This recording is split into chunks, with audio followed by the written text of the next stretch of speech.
안녕하세요. 부자 오빠입니다. 올해는 스마트폰 판매량이 전 세계적으로 많이 늘어날 거라고 하죠. 그래서 그런지 스마트폰에 들어가는 핵심 칩이라고 할 수 있는 모바일 AP도 요즘에 주목을 받고 있습니다. 그런데 몇 가지 좀 변동된 내역이 있어서요. 제가 간단히 좀 다루려고 하는데요. 전통적인 최강자였던 퀄컴이 1위 자리를 뺏겼습니다. 사실 모바일 AP 하면 퀄컴이 가장 먼저 떠오르는데 의외로 미디어텍도 굉장히 강자거든요. 2020년 3분기 기준으로 미디어텍이 퀄컴을 누르고 무려 31% 점유율로 1위를 기록했습니다. 퀄컴은 29%로 2위로 떨어졌고요. 하이실리콘과 삼성전자, 애플이 12%로 공동 3위입니다. 삼성전자가 한때는 4위까지 떨어졌었는데 순위는 3위로 올라오긴 했거든요. 그런데 오히려 전년 동기 대비 점유율은 4% 정도 떨어졌습니다. 그래서 순위가 오른 것은 뭐 크게 의미는 없는 것 같고요. 오늘 제가 이야기 드릴 부분은 모바일 AP의 전반적인 시장의 동향입니다.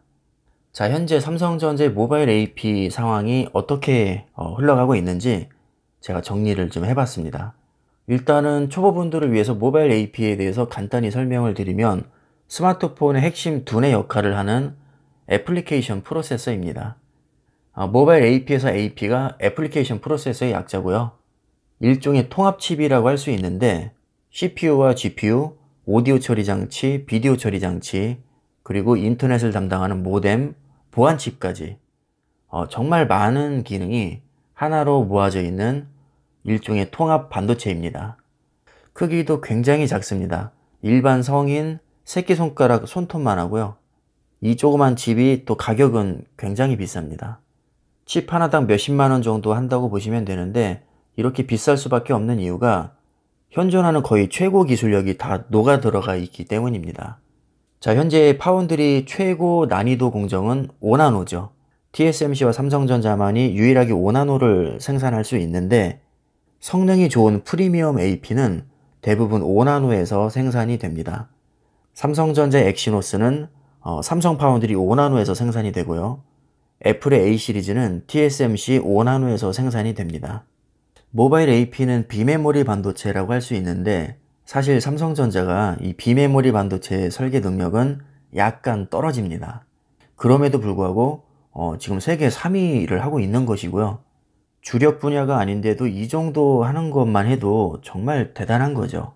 최근의 흐름을 보면 삼성전자가 얼마나 이 모바일 AP에 공을 들이고 있는지 알 수 있습니다. 전 세계 모바일 AP의 90% 이상은 영국의 반도체 기업인 ARM의 기술을 근간으로 만들어지는데요. 삼성전자에서는 이 ARM의 기술을 커스터마이징해서 자체적으로 CPU 코어를 개발하는 몽고스 팀이 있었습니다. 원래는. 그런데 아쉽게도 그닥 좋은 성과가 나오지 않아서 개발팀은 해체를 했고요. 지금은 ARM의 레퍼런스를 그대로 가져다가 씁니다. 이 ARM이라는 기업은 CPU 설계 능력은 꽤 준수한 편이라 그대로 가져와도 충분히 경쟁력이 있는데 문제는 GPU가 너무 구리다는 데 있습니다. 이 삼성전자가 사실 GPU 설계 능력이 좋은 기업이 아니다 보니까 아무래도 GPU 성능이 많이 떨어질 수밖에 없습니다. 반면에 퀄컴은 GPU 능력이 굉장히 뛰어나죠. 그래서 삼성전자의 프리미엄 폰에는 엑시노스보다는 퀄컴 칩이 많이 탑재되는 추세입니다. 불과 얼마 전에 갤럭시 S20에 엑시노스와 퀄컴의 스냅드래곤을 혼용으로 탑재를 했다가 많은 유저들로부터 혹평을 받으면서 불매 운동으로까지 번진 적이 있습니다. 요즘에는 스마트폰으로 게임도 많이 하는 추세이다 보니까 GPU 성능이 되게 중요하거든요. 게임 프레임을 결정짓는 것은 CPU보다는 GPU 영향력이 큽니다. 그래서 삼성이 이대로는 안 되겠다 싶어서 AMD와 협력을 해서 지금 GPU를 개발하고 있죠. 참고로 AMD는 GPU 설계 능력이 세계에서 두 번째로 뛰어납니다. GPU 설계 능력이 가장 뛰어난 기업은 여러분들도 잘 알고 계시는 엔비디아죠. 자, 이렇게 굴욕을 겪으면서까지도 엑시노스 개발을 지금 포기하지 않고 있습니다. 그럴 수밖에 없는 게 삼성전자가 글로벌 스마트폰 점유율 1위이기 때문이죠. 판매량이 가장 많은 만큼 내가 직접 설계하고 직접 생산해서 내 제품에 집어넣느냐 아니면 100% 외부에 의존하느냐의 차이가 굉장히 크겠죠. 이거는 참고로 알고 계시면 좀 좋을 것 같은데요.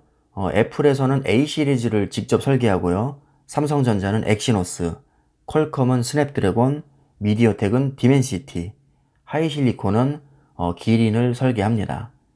모바일 AP는 이렇게 5개만 아셔도 거의 다 아시는 거고요. 현재 상황을 보면 퀄컴과 미디어텍의 2강 체제입니다. 하이실리콘은 화웨이 자회사이기 때문에 요즘에 화웨이와 같이 엄청나게 추락을 하고 있습니다. 삼성전자가 굳이 견제를 하지 않아도 지가 알아서 나락으로 떨어지고 있기 때문에 크게 신경 쓸 부분은 아닌 것 같고, 사실상 퀄컴과 미디어텍이 삼성전자의 실질적인 경쟁자라고 보시면 됩니다. 근데 또 몇 가지 특징이 있는데요. 애플 같은 경우는 직접 설계를 하죠. A의 바이오닉 칩을 설계를 하는데 자체 공장이 없다 보니까 TSMC에게 위탁을 줍니다. 그런데 또 특이한 것은 외부 업체에는 납품을 하지 않고 자사의 아이폰에만 자체 탑재를 하죠. 오로지 본인들의 아이폰만을 위해서 설계까지 직접 하는 겁니다. 애플이 정말 이런 걸 보면 대단하다는 생각이 듭니다. 삼성전자는 애플보다 오히려 유리하죠. 설계도 직접 하죠. 생산도 삼성 파운드리에서 직접 합니다. 게다가 자사 스마트폰 탑재는 물론 외부 스마트폰 업체에 납품까지 합니다. 완전히 풀옵션으로 혼자서 다 하는 거죠. 종합반도체 업체이기 때문에 이렇게 풀코스가 가능한 겁니다. 사실 퀄컴을 잡기가 진짜 쉽지 않은데 이 퀄컴은 GPU 설계 능력이 아주 뛰어납니다. 왜냐하면 지금 현재 삼성전자와 협력하고 있는 이 AMD의 라데온 모바일 사업부를 퀄컴에서 예전에 인수를 한 적이 있습니다. 심지어 이름도 라데온의 철자만 바꿔서 아드레노로 변경을 했죠. 그러니까 AMD의 GPU 기술력을 퀄컴이 고스란히 다 가져온 겁니다. 엔비디아 다음으로 설계를 잘하는 업체를 그대로 인수를 하다 보니까 당연히 GPU에서 엑시노스보다 성능이 훨씬 더 뛰어날 수밖에 없죠. 그래서 삼성전자가 이대로는 안 되겠다 싶어서 AMD와 협력을 하고 있는 것이고요. RDNA 기술을 적용을 해서 지금 GPU를 개발을 하고 있죠.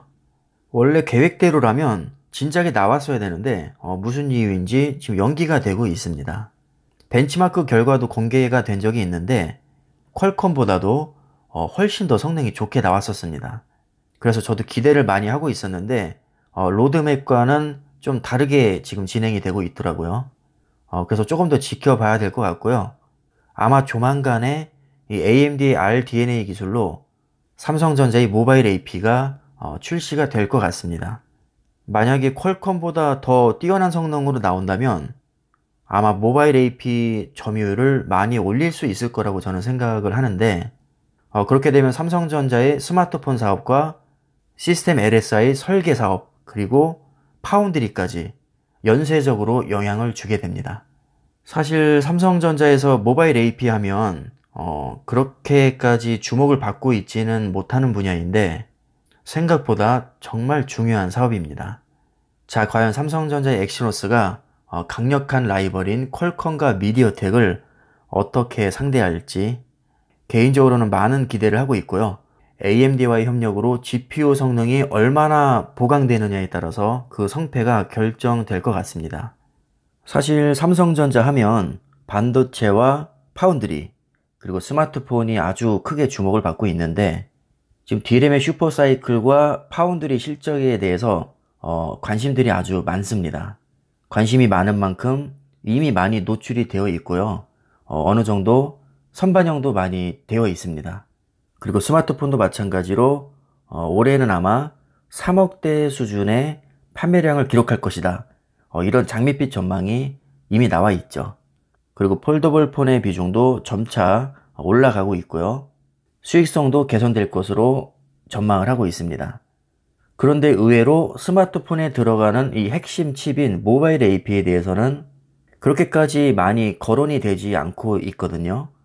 이 얘기는 주가에도 크게 반영되지 않았을 가능성이 높다는 얘기입니다. 아무래도 관심도가 좀 떨어지는 분야이기 때문에 그렇죠. 사실 그렇게 크게 기대를 하는 것 같지도 않습니다. 그렇기 때문에 저는 오히려 모바일 AP에 더 지금 주목을 하고 있는데요. 이렇게 많은 사람들이 집중하지 않을 때 의외로 크게 한 방을 터트려 준다면 일종의 히든카드가 될 수 있지도 않을까, 저는 개인적으로 그런 생각을 하고 있습니다. 스마트폰이 점점 또 고성능화됨에 따라서 이 모바일 AP의 중요성도 커질 수밖에 없거든요. 이런 상황에서 엑시노스가 점유율을 크게 올리고 또 그 높은 점유율로 인해서 삼성 파원들이 일감도 많아진다면 생각보다 파급 효과가 굉장히 클 수 있습니다. 그래서 저는 조금 관심 있게 지금 지켜보고 있는데 좋은 소식이 나오면 제가 또 공유를 하도록 하겠습니다. 자, 오늘 모바일 AP에 관한 내용은 여기까지고요. 오늘 영상은 여기서 마치겠습니다. 감사합니다.